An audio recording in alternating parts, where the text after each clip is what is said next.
Hello, my name is Austin Shadle, and welcome back to the Life Endurance Podcast, where we explore methods of unlocking your true potential in the greatest endurance race we all partake in, life. Joining me today is Phoenix Rising. He is a Matrix hacker, mindset coach. We met just earlier this week at a business event.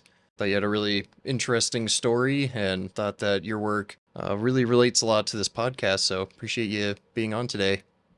Yeah, thanks for having me, Austin. Glad to be here. Maybe just a quick summary of what it is that you do. Kick it off there.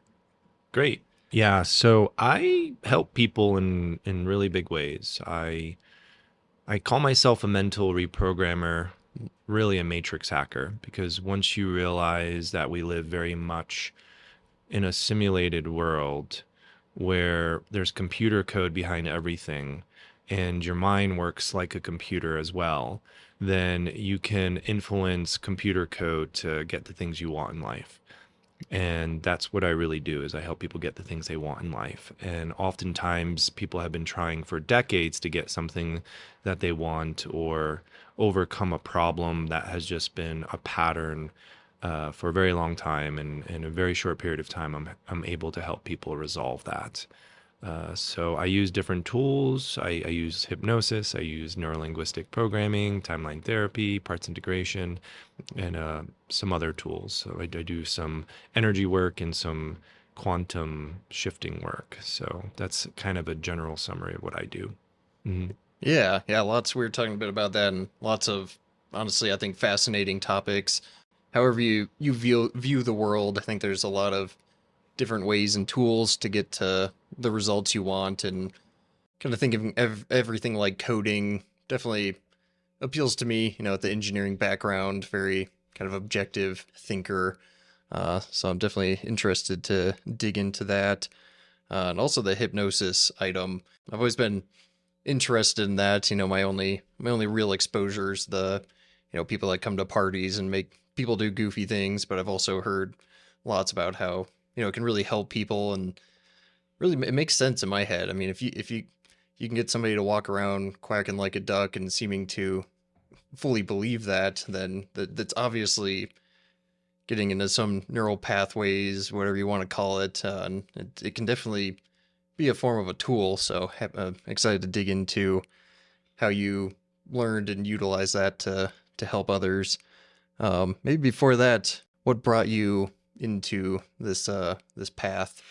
That's a deep, long background question there. Yeah, I mean, do you want the long story that I shared with you briefly the other day, or do you want the shorter one? No, Doesn't matter. Let's dig into it. We got time, and Yeah. I think stories have a lot of power behind them. So Yeah. So, it was out of necessity. And I hit rock bottom at the age of 29. I was an alcoholic. Was an alcoholic for a decade. I had quit shortly. I dropped out of college and quit shortly there for a year and a half, but then I bounced back into it. But alcohol was like my best friend. So it helped me deal with my emotions. It helped me be the life of the party, and I couldn't see my life without it. But after a while, it became a real problem. I didn't get joy out of it. And then from that place, I really didn't think I was going to be here much longer. And a psychic reading saved my life, believe it or not. And that gave me the will to stick around, and it gave me all these things in my future to look forward to. And I got excited, and I was like, okay, I'll move forward. And it was kind of a slow progression, but I ended up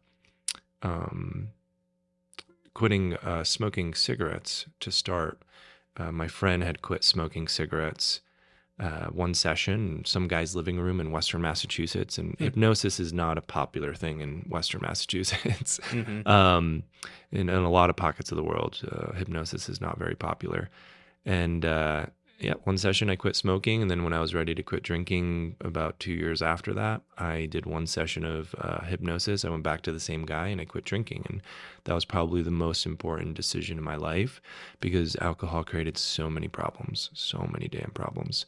So it felt really good, and my life improved. And then eventually I still felt stuck. I still felt this social anxiety. I still felt like I was so constrained in so many different areas. I had low self-esteem. And I ended up doing a personal development seminar uh, probably 3 or 4 years after I quit drinking. It was 4 years. And that created a huge shift where I bought a van, I rescued a dog, I quit my job, I traveled the country, and I was going to move to Los Angeles to become a movie star. Hmm. That was my goal. And I was in LA for 4 days, and I absolutely hated it. It was just anxiety the whole time. It felt like there's just too many people. And I decided to go north on the Pacific Coast Highway, had a little bit of a panic attack because I was like, that was my plan. I really hope I don't have to go back to Massachusetts with my tail between my legs. And, but I was like, nope, you don't have anywhere you need to be. So I calmed down. And then the next day, this idea popped in my head to see a hypnotist in Seattle. And it was a really great experience. And then she gave me, like, if you ever want to do this, this is the school to go to. And she wrote it down on a piece of paper. I put it in my pocket. Didn't want to become a hypnotist. Every hypnotist I ever met was weird. I'm like, this is not something I want to do. And eventually I did a sublet in Denver for 5 weeks because I didn't want to sleep in my van anymore. And I found that piece of paper and ended up calling the schools all over my head. I had no idea what they were talking about. And yet I still went there because the semester started September 9th and my sublet ended September 7th. So I took it as a sign.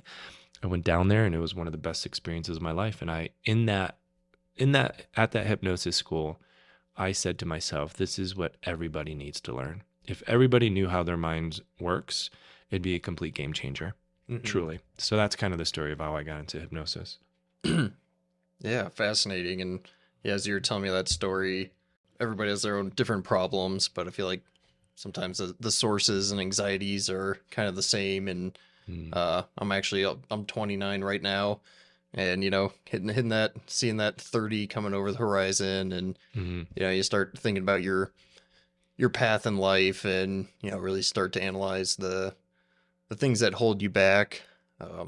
Unfortunately, alcohol and things like that aren't my cup of tea, but certainly have my own things holding me back. Let's get into that, if you Yeah. don't mind. If I just ask you that question, what's holding you back? What comes up? Because we have all the answers within us. I'm just curious. Like, questions are powerful. So, what is holding you back, you feel? Definitely the classic imposter syndrome.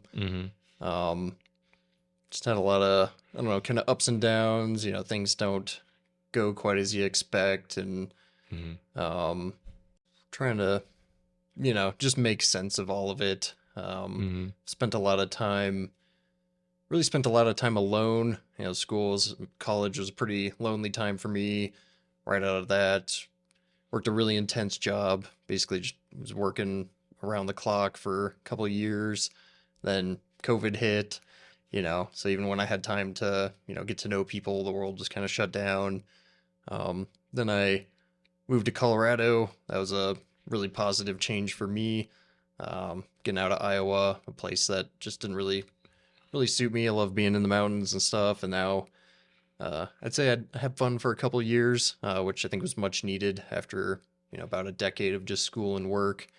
But now I'm kind of getting back to looking more to the future, and to get out of that past mindset, like you were saying, past failures, or where maybe I didn't live up to my potential.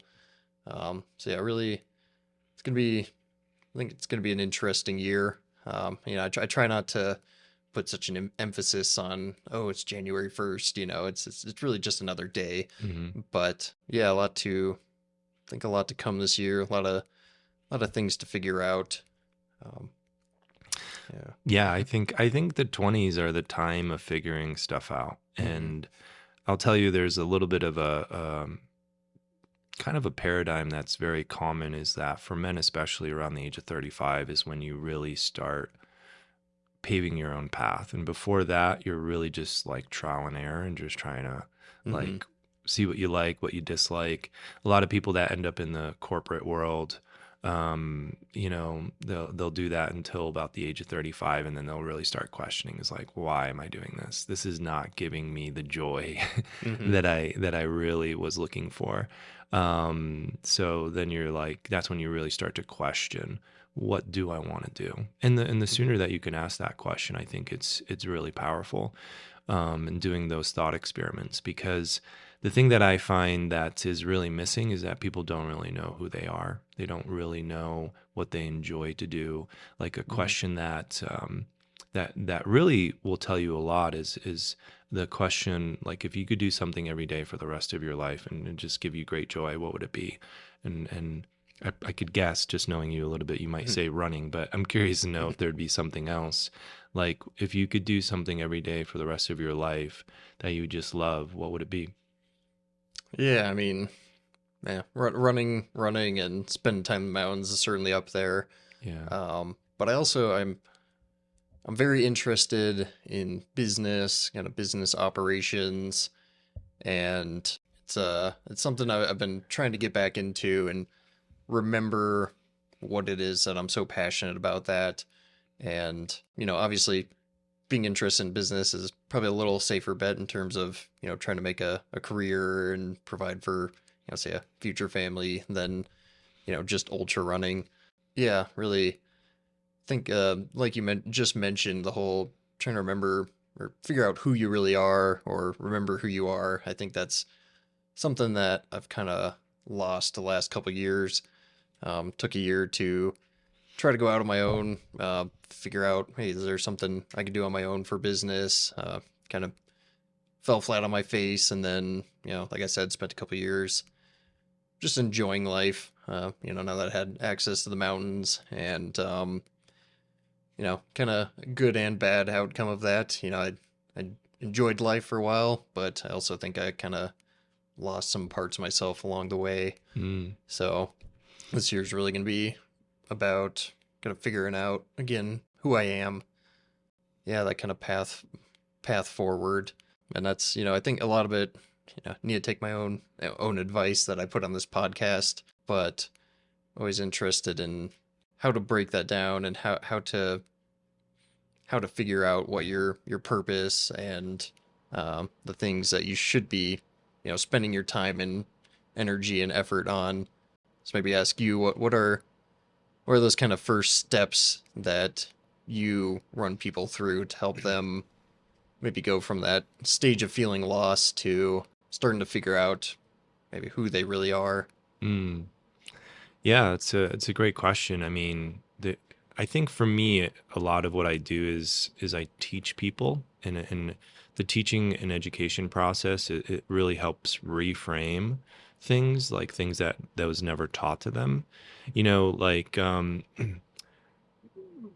once you really understand what drives human behavior and what forces are at play and what drivers are at play is really the greatest game changer, because there's something that we have that's called the ego. And the Hmm. ego, there's a lot of different definitions for it, but a great way to think about the ego is the character that's created that helps you survive life. And the way that it creates that character is around being accepted in your communities, right? So, some people develop their personality and certain strong suits to to survive. The people pleaser, the some people use comedy, and they they Hmm. they they don't take life too seriously, so therefore they have to be the constant comedian. Hmm. But yet they don't really have the direction in their life. So the challenge is like, if you grew up in a home where your parents are really being driven by their ego and survival, then you're going to learn to model that too. That's really the battle that we're up against. Is the ego is doing things uh, for inauthentic reasons. It's about having the social acceptance, right? Oh, let's get this really high paying job and then get this nice car and then buy this mansion and then buy a bigger house. And it's more about social status and moving up the social hierarchy. They want to be on the top of the pyramid. But the true authentic path is actually leading from your heart. So the ego wants things, your heart desires things. So it's the difference between the conditioning the ego has been programmed with and what you're supposed to do. Like anytime you use the word suppose, that's Hmm. driven from the ego, right? You're not supposed to do anything. You don't have to do anything. If you want to do nothing, that's okay. But the ego freaks out because it's like, well, if everybody thinks I'm not doing anything, then they'll think I'm lazy or I'm not holding my own or, like whatever. There's some people that go and live on an ashram and they meditate all the day, like all Hmm. day long, right? Like no judgment there.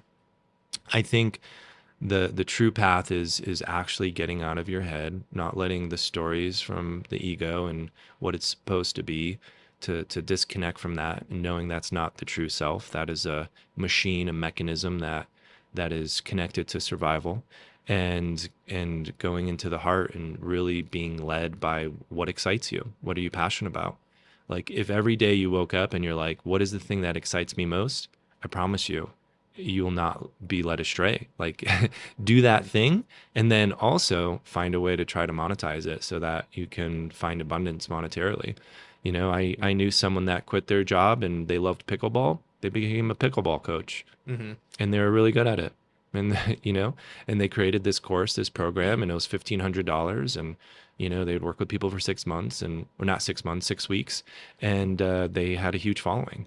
So you can monetize anything. Just look Hmm. out there and the creative ways that people monetize.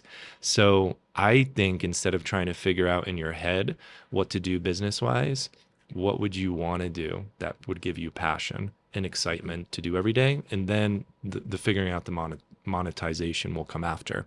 That would be Hmm. my advice. Yeah, yeah, that's a really interesting take on ego. That's a very common topic in my podcast, but I don't think I've ever, yeah, framed it in the way of that's the part of your brain that's a little more wired towards survival, Mhm. and I think that really does explain a lot of human behavior and can definitely show how people, can take maybe some things to extremes, or definitely how it can really, yeah, hold you back.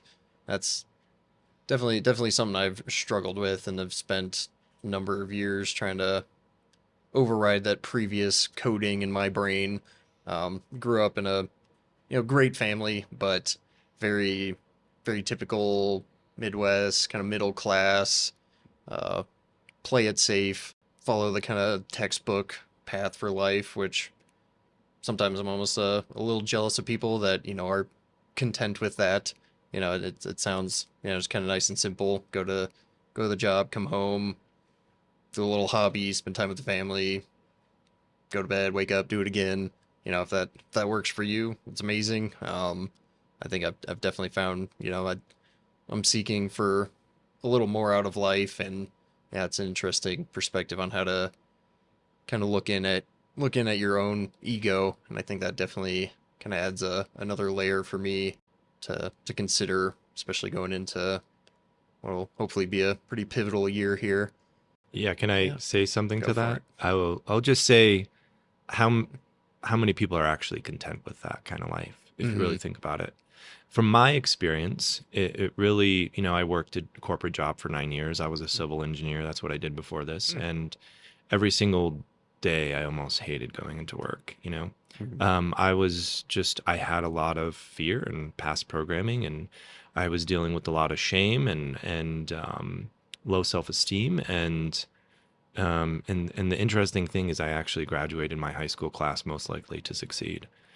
So in a way, I had a lot of evidence that I could do just about anything I wanted, but yet my unconscious saboteurs, the parts of me that were created in my early childhood, ended up getting stronger and then ended up sabotaging me. So that's what we're up against. And I think that's what happens to most people is that everybody as a kid are taught, what's your dream? What's your dream? What do you want to do when you grow up? Mm-hmm. And people start moving in that direction. And then all of a sudden, either dream crushers or things get hard or they feel like they don't have the ability or resources. They create their own personal limitations in their mind, either externally influenced or internally. And they settle Mm. And then they lie to themselves and they say, "Oh, my life is great. My life is great." And I did that for years. I'm like, "Oh, I have this great paying job. I became the manager of the department, and and I was doing better than my parents were doing at the time, right?" So, in a way, you can convince yourself, but deep down, I was very unhappy and unfulfilled.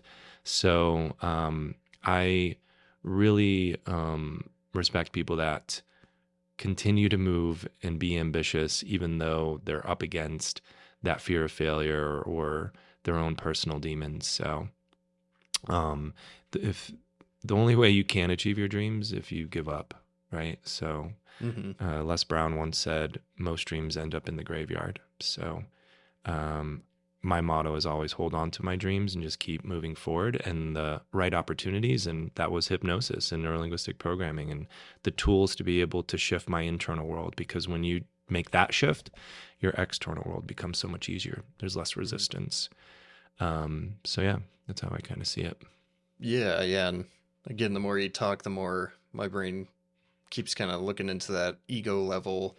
And I think where it's held me back a lot in the past is, I don't know, partially trying to think of where these things come from within me. In the past, I've struggled a lot with depression, but at the same time, I've always strived to be a person that no matter how I feel, I really don't want to bring anyone else down, Hmm. and can cause me a lot to, be similar like you're saying, like, oh, you just tell everybody, oh, things are good. I'm fine. Yeah, Hmm. and I think Hmm. maybe called a bit of a New Year's resolution for me is going to be something along the lines of more just being more honest, like open, like not care if it's gonna, I don't know, rub somebody or the wrong way or surprise them.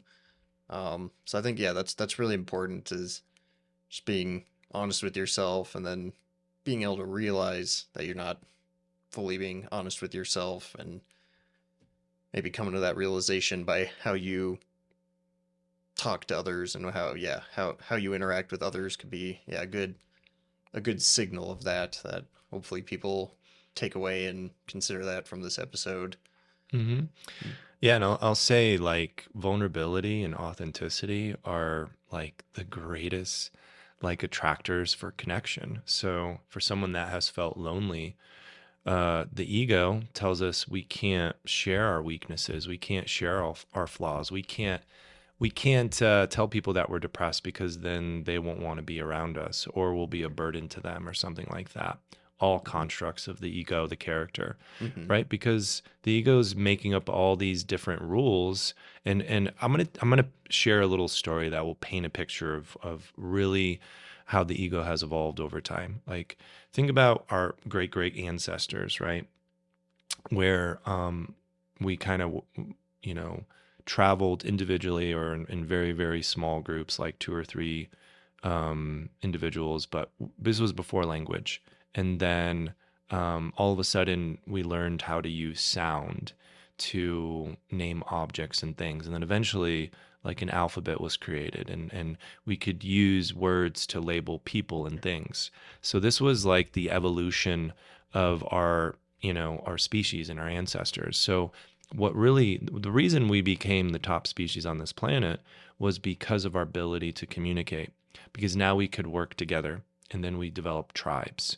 Now all of a sudden um, you have certain people that are really good at certain things. So now people have roles and they focus their time and energy on that. This person's a really good farmer. This person's a really good hunter. This person is a really good weaver. This person is really wise. He should be the chief and make decisions for the tribe, right? So that allowed for more efficiency, more productivity. Not only that, now that you're in groups, things like predators and starvation and shelter, they become less of a threat. So all of a sudden, what becomes the biggest threat? The biggest threat becomes getting kicked out of your tribe, because now you have to learn how to survive on your own. Now you have predators. Now you have to worry about the elements. Now you have to worry about bumping into another tribe in which immediately you're a threat and probably will be killed. So the ego understood. The ego is very smart. The ego understood that getting kicked out of the tribe now becomes the most dangerous thing. And not only that, there's something called the social hierarchy. And that's a construct of the ego. So people that are more valuable or perceived as more valuable, right? Oh, this person is a great warrior, right? Now that person moves up the social hierarchy and they get greater benefits. And that still happens today. You get treated better, you get fame, you get praise, you get better selection of mates, you get to eat first, you get to eat more. But now if you're at the bottom of the social hierarchy, now you start freaking out. The ego's like, oh no, we have to do better.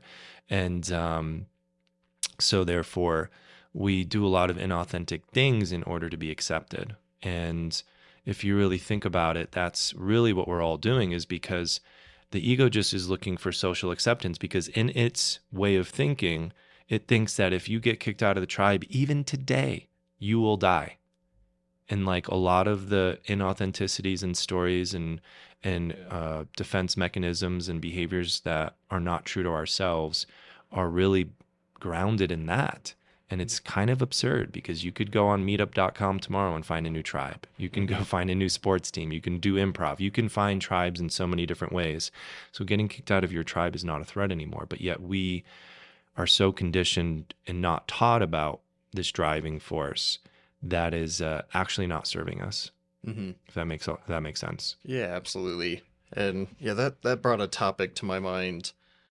What I've been realizing in the world, specifically on the side, I think a little more for men, when we're talking about tribes and exactly what you were just talking about, and how men, we tend to be a lot less open, even with each other. No, typically on the female side, they chat a lot. Like when I talk to my girlfriend, she's just like, oh, we just talk about everything. Like they just kind of naturally, her and her friends talk about everything, and that's typically very much less common on the male side of the equation. And then in this modern world, like you said, old days, you're very, very dependent on the tribe. But in this modern world, when resources are more readily available and we have just so many distractions, anything and everything on the internet, I think there's a lot, and something I've struggled with is almost kind of finding a tribe or like people to open up with and relate to. And I know you kind of touched on, again, that's the ego. Like you can't go on a meetup. There's a lot of options out there. But maybe I think you'd be an interesting person. What's your take on how you kind of see men in the world today? And assume maybe you probably have a lot of clients that, kind of struggle with that. Kind of open-ended question there. No, it's a great question. And I do think I understand this from a unique perspective. And interestingly enough, I experienced a really intense trauma at a young age, and that was the smoking gun that caused me to become an alcoholic. It happened when I was 3, and that caused me to lose trust because it was a family member. And when you lose that trust, you make a decision like we got to do it on our own.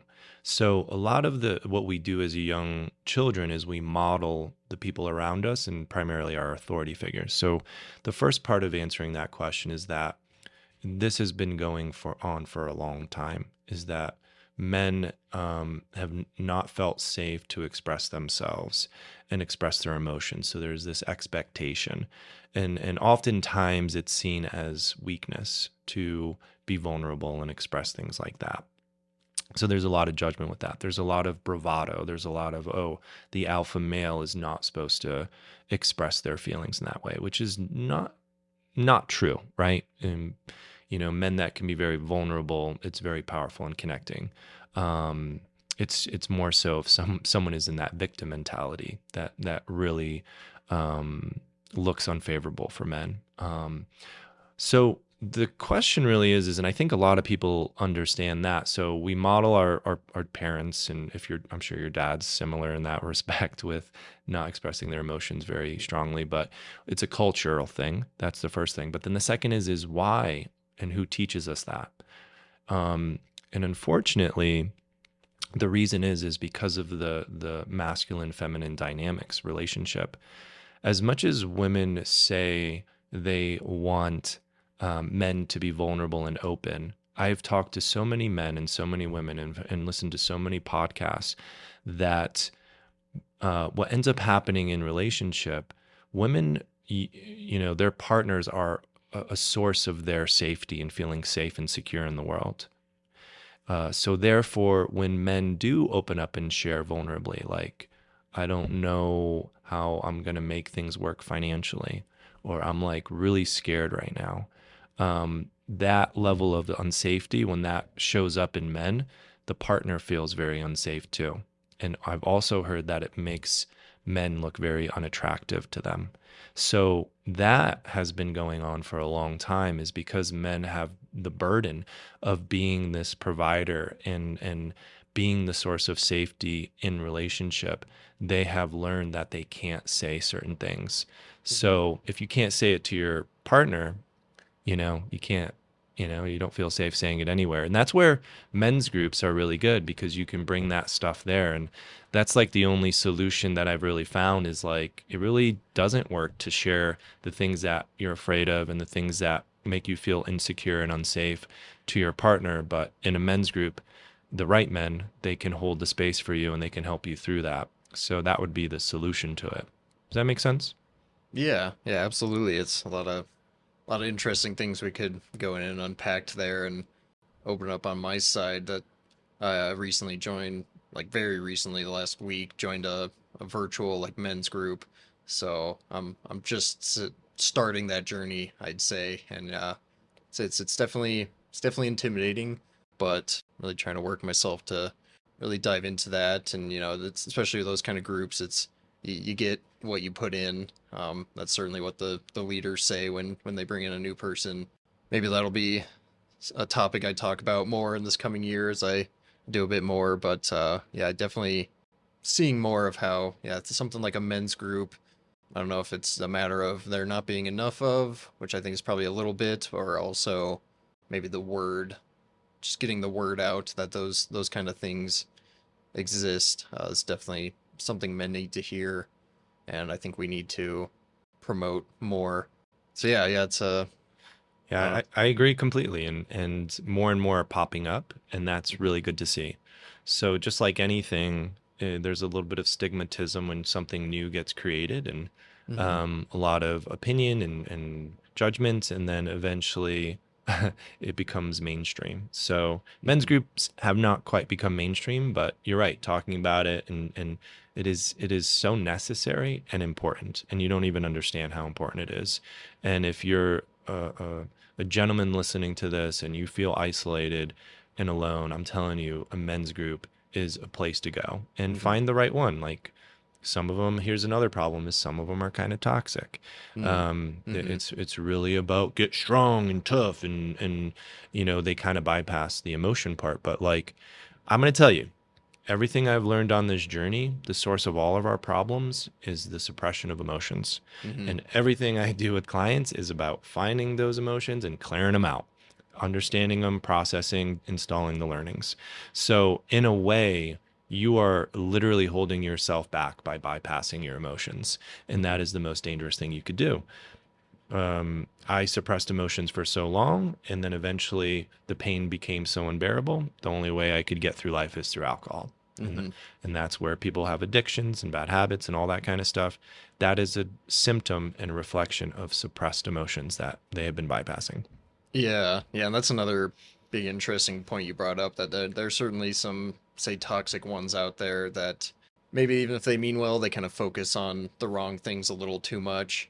And also unfortunately those are the loudest people. And when you have a bunch of men that they don't know where to go, and that's the only option they hear or see online, then they're like, well, I need something. So, and then that's where they go. So we need more people speaking out on that more vulnerable emotional side. I think the way men are wired, getting going to the gym and things of that nature certainly are important. You got to be able to build your self-worth, and in certain ways that helps a lot for us. But yeah, I hope to see more in the future of the kind of the full spectrum, partially of just being a human. And then maybe kind of bottleneck is, probably a lot of the communities or men's groups, maybe a little more religious based. So if you're someone like me and you're not religious, then Hmm. that's kind of another vacuum you feel like you're in, where you're trying to find, okay, how can I meet people that align with me, and I don't have to sit there and listen to a religious sermon for half an hour first. But yeah, some those are kind of some of my thoughts there. I'm sure we could go along with that for quite a while, but I am curious, the neurolinguistic programming, did I get that right? Yep. Um, I feel like I've definitely heard that term, but maybe you could kind of throw out a functional definition or how you interpret that term. Yeah. So I think NLP is it's a framework that really explains what drives human behavior better than anything. And I feel like it's the user manual for the mind. And the history of it is in the 1970s, there was two people. One was a grad student. He was a systems guy and also was doing editing for books on therapy. And then the other person was a linguistics professor. And there was a moment where Richard Bandler, who was the systems grad student, he was editing this book by Fritz Perl, which is a well-known person in like I believe family therapy and or Gestalt therapy actually. And Bandler, through editing the book, he's like, and hearing these principles and concepts, he's like, I think I can do this. So he Hmm. started doing Gestalt therapy without any schooling or licensure or anything, and he was producing tremendous results. And that sparked the question was like, I wonder if you can model anybody's success and create a framework for getting there.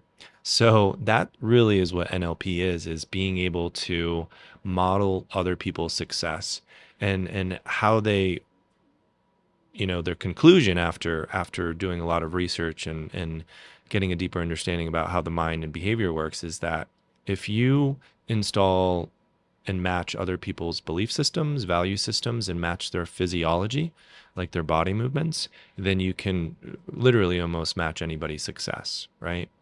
With a certain degree of restriction, right? Like I'm 43. I'm not going to make it to the NBA, right? I'm not going to get there. It doesn't matter how my mindset is. It doesn't matter how strong I get. I'm just Hmm. not going to get there. But ultimately, anything else can happen, right? In the entrepreneurial path, that's how you do it. So for me, like recently, I went on ChatGPT and I just got inspired by this idea is that I wanted to install this belief that I'm like a really savvy entrepreneur. So I went on ChatGPT and I was like, hey, go through all the books of all the autobiographies of all the very successful millionaires, billionaires, and give me all the belief systems and value systems and behaviors of these very successful people. And they gave me a whole list.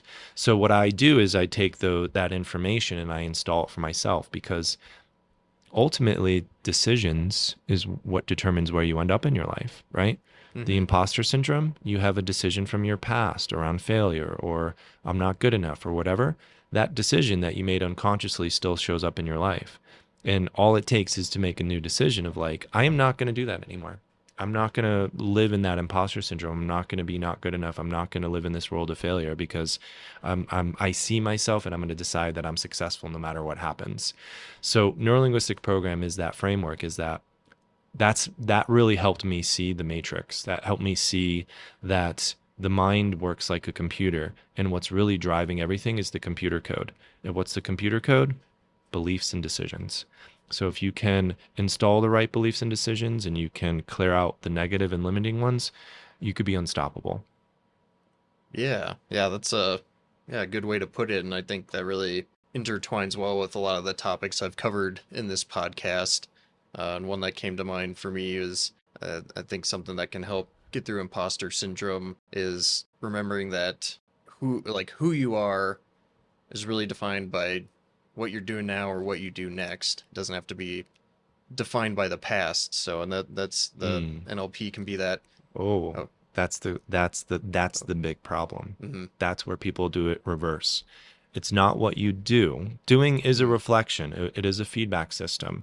But we think we have to do something in order to have something, in order to feel something or be something. Mm, If I work 80 hours a week and if I have $1 million a year, and then I can have the nice car and then I can have the nice house, then I can have the ideal partner. And then I can attract it because now I'm a high value man, for example. mm-hmm, And then I can be happy and then I can be fulfilled. mm-hmm, So that is the misconception that the fastest and easiest way to get what you want in life is to shift your identity. mm-hmm, So if you're being something, right, and you don't need external evidence for it, if you just decide and install the belief, then everything in your behavior and everything else and what you do will match that identity and that belief system. That is the fastest way to get what you want in your life. If that makes sense. mm. Yeah, yeah. I think that's kind of where I was going with that is, Yeah. yeah, you can, yeah, really breaking down those beliefs and values, and yeah, realizing that that part of you can change, and as long as you develop those and can stick with them, then that is the person you are now. Like, that is the person you become. You're not trapped in past beliefs and values. Mm-hmm. What are some of those steps that you take people through to help identify those beliefs and values? Maybe get them to realize the maybe toxic ones they're currently in or in the past, and then Yeah. develop the ones that they want to strive for. Yeah, totally. So the people that come to me, they have a problem, but they don't really understand what's the driving force of it or how to change it. Hmm. And most of the time, this is the other thing that people don't get is that the problem that they have is the surface level problem, right? I have a habit of alcoholism. That is the surface level problem, but what's at the Hmm. root of it? Oh, now that I know, it's like, oh, I have all this shame and guilt that I've been suppressing my entire life. You go to any, like just about any AA meeting, and I'm going to tell you, half the room is like plagued with guilt, right? So there's a common theme with guilt and shame and alcoholism. And so it's really about finding the root cause. So I really get a better understanding of the behaviors. And then I ask a lot of different questions. And something from NLP, something called the meta model, is that you can actually, people speak in generalities Hmm. and they speak so that there's a lot of missing information. That's how the brain learns how to not expend a lot of energy is to speak in generalities. So you never actually get to the root until you get more specific. So you can ask these questions that chunk people down, and that's the meta model. And then eventually you get more specific and you can find the root belief that's actually at the root of it. And we could go through that exercise right now because you said you Hmm. have imposter syndrome. I Hmm. bet you there's a belief underneath there that we could find by doing the meta model. Um, and I don't know if you feel comfortable doing that, but um, Yeah, I mean, I think we got some time here, and in mm, the spirit of my New Year's resolution to just be more open and honest, I think that'd be a perfect step to take here. okay, So. great. Let's do it then. So, imposter syndrome is such like it's such a generalized term. It can Hmm. mean so much, right? Imposter syndrome to you could mean like someone could have a completely different meaning of it. So, give me an example of one or two situations or behaviors where imposter syndrome shows up for you. So I get a better understanding of how you behave in those situations. Hmm. Yeah, I think, kind of like I alluded to before, in the business realm, especially in say networking events or business events that like we met at, letting myself portray myself as a, say, like a subject matter expert. A lot of it, I feel I have a lot of knowledge, and I feel like maybe part of what holds me back is I have a lot of, I don't know if you call it, more indirect experience. Like, I've been in more support roles in the business world than, rather than, the person, say, running the project, or like the person really with the authority. But at the same time, I've, in that time, as maybe a bit more the follower or the person in the background, like I utilize that time and I really try to learn from it. And in my own head, I'm running through how I would do things, learning, spending thousands of hours of my own time learning on the side and the topics I'm interested in. And yeah, I suppose my current issue is I don't have as much, on paper, like this is where I actually did it. A little limit of a belief in myself, a little lack of confidence that in that I'm a, say, subject matter expert. Who says you have to be a subject matter Mhm. expert? Yeah, yeah, I guess I try to, think through if I want a potential client, see through their eyes. What are they looking for? Are they looking for just literal examples or? hmm So what I'm hearing is like because you feel like you don't have the experience or the credentials, you feel like Mhm. a potential client will see that as a what? Like is am I understanding that Mhm. correctly? Yeah, Yeah. yeah, maybe. I'm trying to think of what they would see it as is, just a reason not to choose me, not to give me money to help them. hmm Because that's what business is all about. Yeah. Ultimately the exchange of money. hmm Okay, so you don't have the experience or the credentials. Therefore, what does that mean about you? Yeah, I mean, I guess in my head, I tried to turn it on myself and say I'm not actually capable. Mm. Um, Even though part of me I think believes and knows that I am. Yep. So that's that internal Yep. conflict you can really spiral in. So good. NLP has this process called parts integration. It's so powerful. But that is a phenomenon as we create parts in stressful moments of our life and they become like like these mini characters, these mini personalities that drive our behavior. And the way that you find these parts is words like that. There's an Mm-hmm. internal conflict. There's part of me that knows I'm capable, but then there's a part of me that doesn't. That is a parts conflict. Mm-hmm. So right now, I have a tool that I could use and do a parts integration to help integrate those parts. But let's go a little bit deeper because we have a belief or decision, I'm not capable, right? Mm-hmm. I'm curious to know, let's go like everything we've done so far is chunked down to get to that point. And that's what I'm looking for. I'm always looking for what's the core belief. For what reason are you not capable? Yeah, I guess my pause there is there's an there's a necessarily, I'd say, a very specific or concrete reason. Mm-hmm. I also, something that I think is humorous to myself is because there are other parts of my life that I have reached, say, an elite level, like Yeah. endurance running. Mm-hmm. And it's the endurance running. I think maybe I've gotten really good at wrapping my head around it, and it's you do the work and you get there. But that's the same thing with everything. So why can't, if I have that kind of proof that I can do something relatively extraordinary, so why do I, no reason I should hold myself back in another realm of life.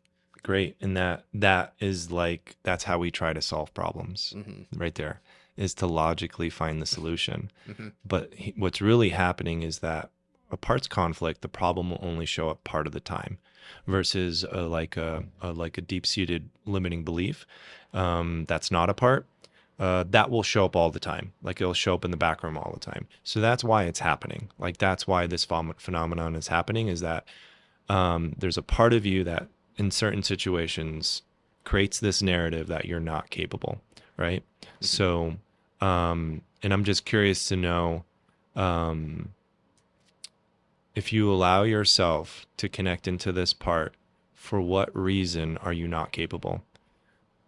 Because sometimes what happens is we don't want to go a little bit deeper because we're afraid that it will be painful.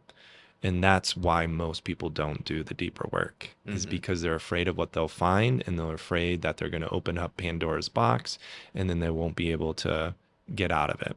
But all that's going to happen is like you're going to get a deeper awareness and understanding of what's underneath that. Like what are you afraid that you'd find out that's underneath that you're not capable? There's a deeper belief about you that is underneath that. And I'm curious to know if you allow your unconscious mind to go there, what is that belief?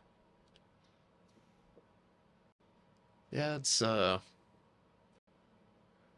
don't know if it's just fear, if there's like sometimes I think I'm more fear just not living up to my what I see as my potential. Mm-hmm. Yeah. And how And would that be a problem if you didn't live to your potential?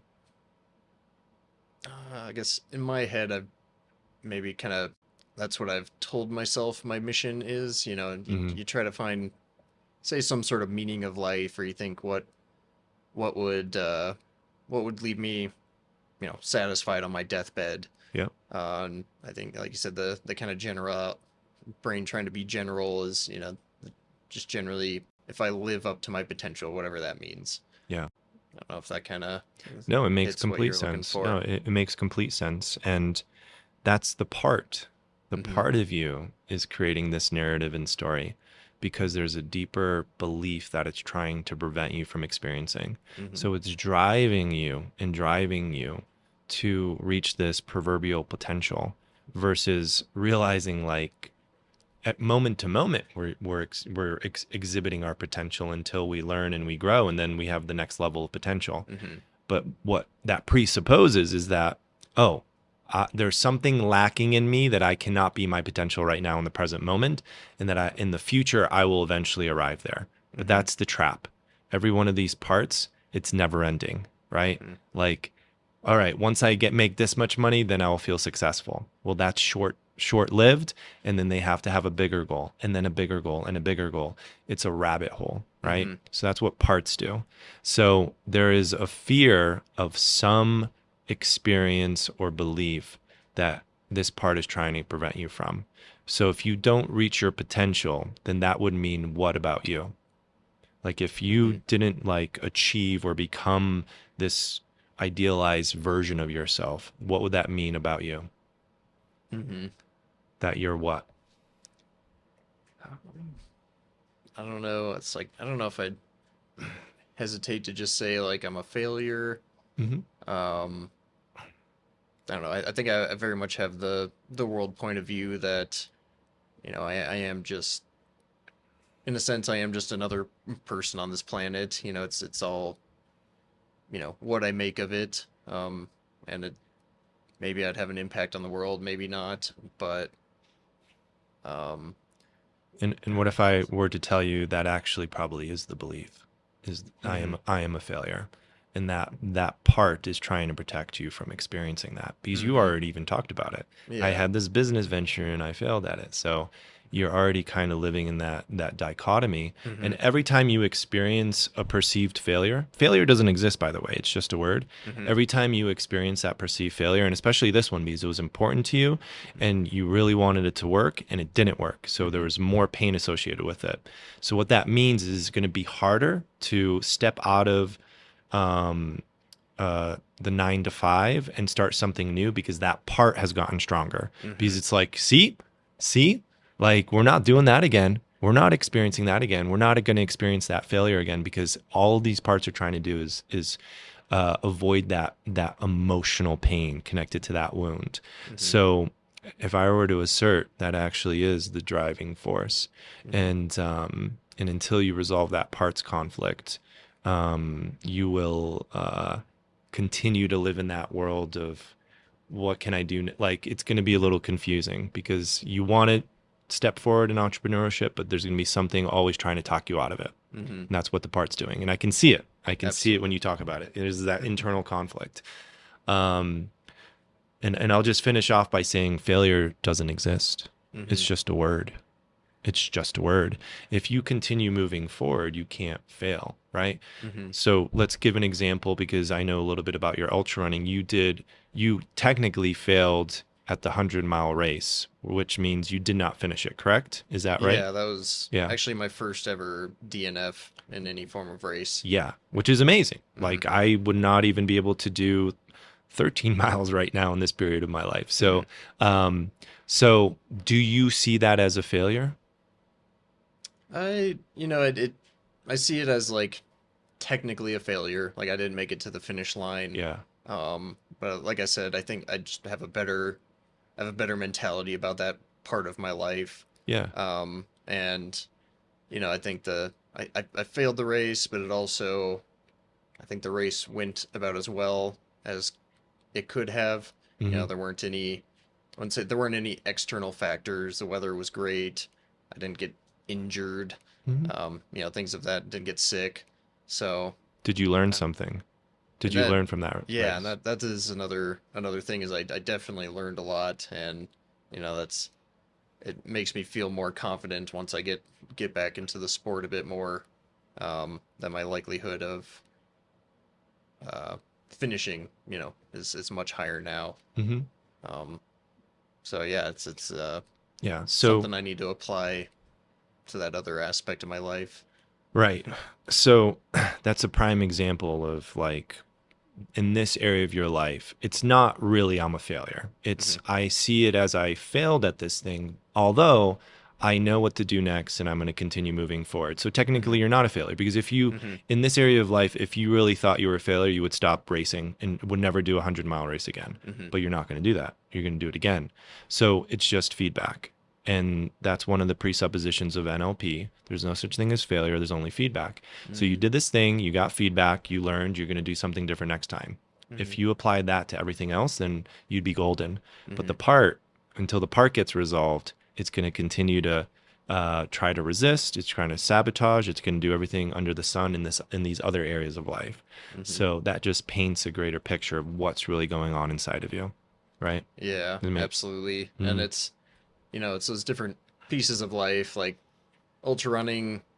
It's more of a hobby. It doesn't my livelihood, my income, Yeah. uh, my future in ways doesn't pivot on that as much. It's yeah, it's interesting. The kind of lessons are the same. Just there's that sense of this one's more important or scarier than the other. It's so good you said that because that is how the ego operates. Mm, And like ultimately, if I were to go a little bit deeper, it would probably be like you are attached to achieving some kind of success. So therefore you feel like you're good enough or worthy enough to to be who you are. So your value and worth is connected to this thing called success now. mm-hmm, And because it's not a hobby, like it's different. It's the hobby is different. Like there's something inside of you that thinks you have to have some type of success, and that's probably monetary or status or something in order to feel like you have value and mm-hmm. that you're valuable to the tribe or to people around you or other people see you that way. And I would say that's another paradigm that you need to look at and Mm-hmm. resolve. Does that make sense? Yeah, absolutely. Yeah. But that's suffering because Mm-hmm, if like it's never going to stop because that part of your ego is always going to be searching for the next thing of success. mm-hmm. Like and then as soon as you hit a milestone, it's not going to be good enough, Yep. right? It never ends. And that's the trap. That's the school. That's the hardest part about the school is self-mastery and understanding what's going on. And NLP was the thing that showed me all of those things, parts, limiting beliefs, what's really driving stuff, and now I can help other people with it. So that's like a gift to me that I get to help people do that. Yeah, yeah, absolutely. And I think we're getting close to the end of our time here, but my last comment with that, yeah, on that point, I think with how people, like you're saying, we in a world where resources are pretty abundant and easily available, then yeah, our brains do shift from surviving just surviving tomorrow, not getting eaten by the lion, having enough food to eat, then our brains can spend a lot more time on, oh, what is success, or how much money do I need to make, and all those things. I think that's a big problem, big emotional and a mental problem in the world. And yeah, with that, like you're saying, that's your specialty. That's how you can help people. So finish off here, little red carpet. Let the listeners know what you're about, how they can get in contact, and what you can do for them. Great, I appreciate that. I will say that you can find me online, The Mind Guy in Denver. My website is themindguy.net. and you can book a free consultation. But typically I bring people through a 15-hour process for a major breakthrough. And that's what I do is I find the parts conflicts, I find the core beliefs, I find the root cause of the problem, and then we clear those out. We reprogram, and then we also install things to on the identity level, so that instead of having to do things to be successful, for example, their identity is that they are successful. So they live in that reality. So they're not chasing success. They already know they are that. And that is really the powerful way to operate through life, is shifting on the identity level. So I appreciate the time. I really enjoyed myself, and thank you for going through that exercise and being honest and open. And I think a lot of your listeners are going to get a lot of value out of this meta model and going a little bit deeper with what you're dealing with. Yeah, absolutely. I really appreciate your time. Glad our paths crossed this week, and I feel like on a lot of these topics we can only scratch the surface. So I think a part two definitely needs to be in the future here. Yeah, I would love that. That'd be great. Sounds good. Thanks, Austin. Awesome. Thanks. I hope today's episode added some value to your own pursuits. Please subscribe and take a brief moment to share if you think this could help others. To learn more about my background, follow me on Instagram at endurancebeast. To support yourself as well as the podcast, check out my affiliate links below. Thank you for listening, and as always, I look forward to sharing the next episode.